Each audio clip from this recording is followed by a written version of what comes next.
शहर का कोई नागरिक ठगा जाए। दोस्तों, अगर आपने चुना, कांग्रेस की सरकार बनी, तो जो मेरा सोच है, मैं शहर को क्या दूंगा, क्या करूंगा। मैंने पहले भी कहा, पत्रकारों ने मेरे से पूछा कि शाह जी आप क्या करोगे। मैं कहा भाई, मैं नाली, सड़क और बिजली, इन तीन चीजों का एमएलए नहीं बनूंगा। ये मेरे काम नहीं है। अच्छा, मैं अपना प्रयास से सबसे पहले शहर में नहरी पानी पीने के लिए लाऊंगा, जो ट्यूबवेलों से काम नहीं चलता। गर्मियों में बहुत दिक्कत आती है, बड़े शहर हो गए। अब हमारा पानी जो शहर पानी फिल्टर करके, ट्रीट करके घरों में जाए, तो हेल्थ के लिए भी, जैसे दिल्ली में पानी जाता है, हमारी नदी से ही जा रहा है पानी, बस वैसा पानी देंगे आप। ये मेरी सोच है और मैं करूँगा। हमारी सोच है कि हम ये जो पानी की इतनी सारी समस्या खड़ी हो जाती, जरा सी बरसात आते ही कितनी समस्या है ट्रैफिक की हमारे शहर में।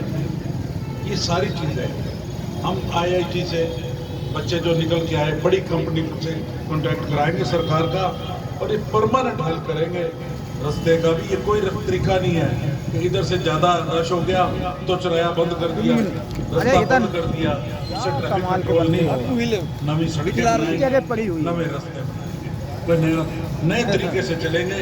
टेक्नोलॉजी इतनी हाई हो गई और हम वहीं के वहीं खड़े। बरसात आने से थोड़े दिन पहले नालियाँ खोल देते हैं, नाले साफ करो भाई, बरसात आने वाली है, गंद निकाल के सड़क पर डाल देते हैं, बरसात आई और गंद फिर नाली में। ऐसे काम नहीं चलेंगे, ना ऐसा काम करेंगे। ये पानीपत का बस स्टैंड उठा के वहाँ लेके सेवा में, आम आदमी कितनी तकलीफ में है। जाना हो तो पहले टोल पे चढ़े, उतरे फिर सेवा में। पानीपत की टिकट ले तो पानीपत में क्यों ना उतरे भाई। अब इन्होंने कर दिया कि जो इलेक्ट्रिक बस है वो शहर में आएगी।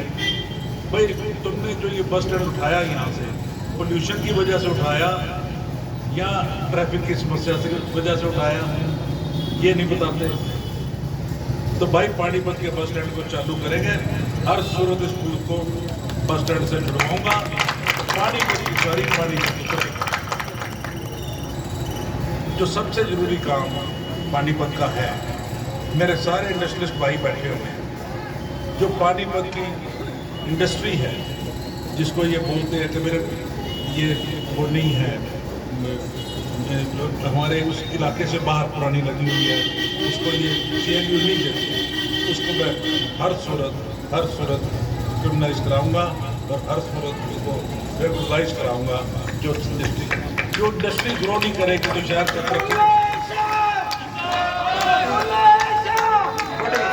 बड़ी भारी जो जरूरत है इस शहर की, क्योंकि पिछले 10 साल में सरकार पैसा लगाती रही दरवाजे बनाने पे, सड़कों पे, सड़क नहीं बना। मेरा लाइफ बनाने जो जरूरत है शहर की वो है मेट्रो की। मेट्रो का जो हिस्सा स्टेट गवर्नमेंट ने जमा कराना था, हमारी मेट्रो अप्रूव पड़ी हुई है रिफाइनरी तक की, इन्होंने हिस्सा नहीं जमा करवाया। अगर ये हिस्सा जमा कराते तो आज तक मेट्रो पानीपत आ जाता। सबसे पहले वो हिस्सा जमा करवाऊंगा और इस मेट्रो का काम शुरू कराऊंगा। इस मेट्रो का काम को शुरू हो जाए, फिर देखना कि आपके शहर की रौनक कैसी है, आपके शहर की कैसे उसकी तरक्की होती है, आपकी प्रॉपर्टीज़ के क्या रेट होते हैं। जब शहर तरक्की करेगा तो इंडस्ट्री तरक्की करेगी, तो नेचुरली सारे काम। ये मेरी सारी सोच है कि ये जो मोटे मोटे काम हैं ये करेंगे हम, शहर में रोजगार लाएंगे। आम आदमी की जो रोजगार की समस्या है बच्चे की, वो पूरी करूंगा। मैं सबसे कहता हूं कि पानीपत के लोगों को MLA से MP से कोई काम, कोई इतने साल हम रहे, मेरे पास तो कोई काम आया नहीं। एक ही काम आते हैं कि बयाना दे दिया, मेरी रजिस्ट्री नहीं करता, रजिस्ट्री करता, कब्जा नहीं करता, और कोई रोड़ा नहीं शहर। हम लोग सरकार बनाते हैं, पर सरकार बनाने के बाद हम किराएदार बनते हैं, मालिक नहीं बनते, हिस्सेदार नहीं बनते। अब आपको सरकार का मालिक बनाऊंगा, हिस्सेदार बनाऊंगा। आपकी जो चीज़ें सरकार में होंगी वो पानीपत ले आकर दूंगा। पानीपत के बच्चों को प्रॉपर हिस्सा मिलेगा नौकरियों में। मेरी आप सबसे प्रार्थना है कि जो बच्चे पढ़े लिखे हैं वो अप्लाई जरूर करें। जिसका भी इंटरव्यू आएगा पूरी मदद करेंगे और पानीपत के बच्चे को अफसर लगाएंगे। बदकिस्मती इसमें एक भी अफसर नहीं है इतना बड़े शहर में, कोई है नजर आता आपको? तो कुछ ना कुछ नया करेंगे, पानीपत के बच्चों को नया रास्ता दिखाएंगे। और इन्हीं चीज़ों को मेरे मन में है जो चीज़ें करने वाली वो ये है, नाली, सड़क, सीवरेज, ये तो अपने आप चल पड़ेगी, अपनी सरकार होगी तो उसमें जाने की जरूरत नहीं पड़ेगी। मेरे से कईयों ने पूछा, पत्रकारों ने, कि शायद निगम का क्या करो, तो मैंने उनसे एक ही बात कही कि जब सरकार गठित हो जाएगी, हुड्डा साहब चीफ मिनिस्टर होंगे, उसके बाद अगर कमेटी में किसी ने 2 पैसे तुम्हारे से ले लिए तो ये समझना कि बुल्ले शाह ने लिए हैं, ये मेरी जिम्मेवारी होगी। किसी की हिम्मत नहीं होगी कि आपकी जेब की तरफ देखें। ये मेरी मैं अपनी छाती ठोक के कहता हूँ, किसी की हिम्मत नहीं होगी कि आपसे कोई एक नया पैसा भी ले जाए। आपका जायज़ काम चाहते होगा, आपको तो सिर्फ नक्शा जमा कराना होगा। पॉलिसी ऐसी बना देंगे कि नक्शा पास होकर कोरियर से घर आए, आपको जाना ना पड़े। ये जो बिल ठीक कराने जाना पड़ता करना है, ये सब बंद करूँगा। इस कमेटी को ऐसे ही चलाएंगे। मेरे से कहने लगे जी आप कैसे चला लोगे? मैंने एक बात कही कि जब घोड़े का जो सवार होता है ना, लगाम उसके हाथ में हो, कमजोर हो तो घोड़ा अपनी मर्जी से चलता है, सवार ठीक हो तो घोड़ा सवार की मर्जी से चलता है। इसको अपनी मर्जी से चलाएंगे। ऐसे नहीं करेंगे कि मेरे को कोई ये कहना पड़ जाए जिस दिन कि मेरी नहीं चलती उसी दिन डिजाइन कर दूंगा मैं नहीं रहूँगा भाई।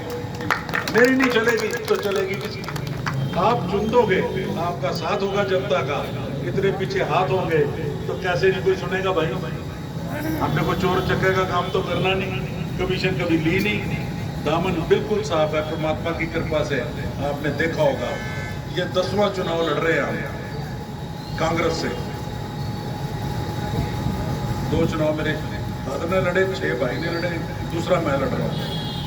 10वीं बारी टिकट कांग्रेस ने हमारे को दी, हमारे पे विश्वास रखा।